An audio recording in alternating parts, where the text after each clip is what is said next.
Welcome to back to my channel. আজি আমি chicken বনাম ৰাতি দিনাৰত আমি তেল দি লৈছো তাৰপিছত পিঁয়াজ দি দিছো আপোনালোকে চাওক মোৰ ষ্টাইলত বনাইছো দেই খালি মোৰ মায়ে পিঁয়াজখিনি দি দিছে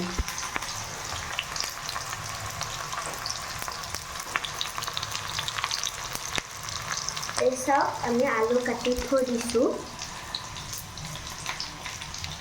আৰু এয়া পেষ্ট আমি বনাই দিছোঁ চাব পাৰে পেষ্ট বনাই থৈ দিছোঁ পিঁয়াজখিনি ভাজি ল'ম আমি ভালকৈ আৰু আমি লৰাই দিম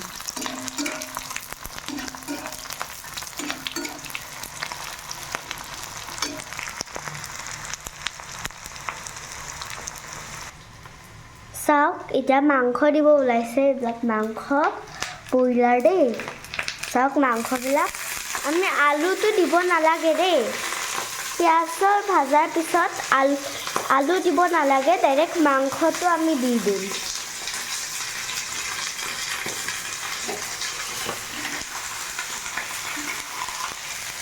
চাওক আমি পুৰা লৰাই দিম ভালকৈ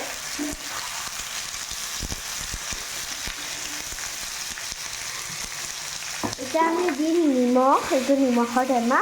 এতিয়া দি দিম নিমখ বেছিকৈ দিবা অলপমান সোৱাদ অনুযায়ী আমি একো মছলা এতিয়া দিব নালাগে ফাৰ্ষ্টতে আমি অকল নিমখ দিব লাগে তাৰপিছত লাৰি দিব লাগে আমি আলুটো অলপ সৰু কৰি আছোঁ সৰু কৰি আমি দিম আৰু এই কুকাৰত ভাত বনাইছোঁ এই চাওক আমি 2 মিনিট লেটাৰৰ পিছত ঢাকনখন উঠাই দিম চাওক অলপমান লাৰি দিম এতিয়া মাংসটো গোটেই ফ্ৰাই হ'ব লাগিব এতিয়া মছলাখিনি আমি পেষ্টখিনি দি দিম যোনটো আপোনালোক একদমেই ফাৰ্ষ্টতে দেখাইছিলোঁ আদা নহৰু পেষ্ট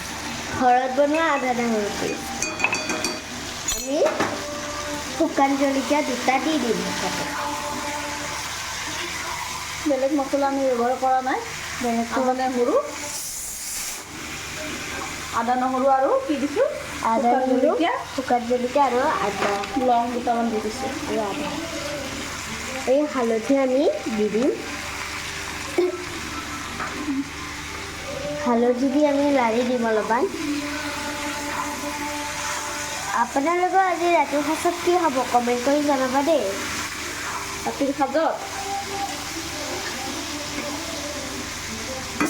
এতিয়া মাংসটো সিজিবলৈ 5 মিনিট সময় গেছটো কমাই থ'ব লাগিব চাওক এতিয়া আমি 5 মিনিটৰ পিছত কেৰাহীটো উঠাই দিলোঁ চাওক বহুত ধুনীয়াকৈ সিজিছে আপোনালোকেও এনেকৈ বনাই খায়নে কেতিয়াবা কমেণ্ট কৰি জনাব দেই বহুত ধুনীয়া গোন্ধ ওলাই আছে মামী এতিয়া আমি কি দিছোঁ ৰেড চিলি অকণমান দি দিছোঁ চিলি অলপমান আমি বেছি এড নকৰোঁ অলপমান আমি দি দিম তুমি জ্বলা খাই ভাল পোৱা নহয় অঁ মামী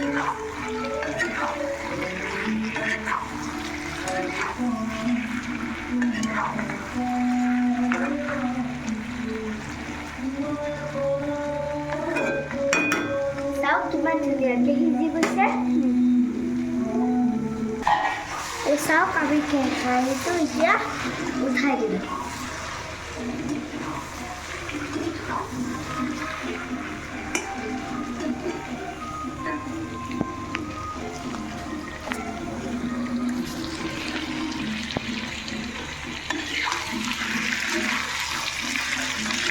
চাওকচোন কেনেকুৱা আহিছে মাংসবিলাক মোৰতো চিৰাই তেতিয়াও পানী আহি আছে মই এতিয়া পানী দিব লাগিব সিজিবৰ কাৰণে একদম অলপমান পানী দিয়ে খাব এই মাংসটো আপুনি কাটি কৰি খায়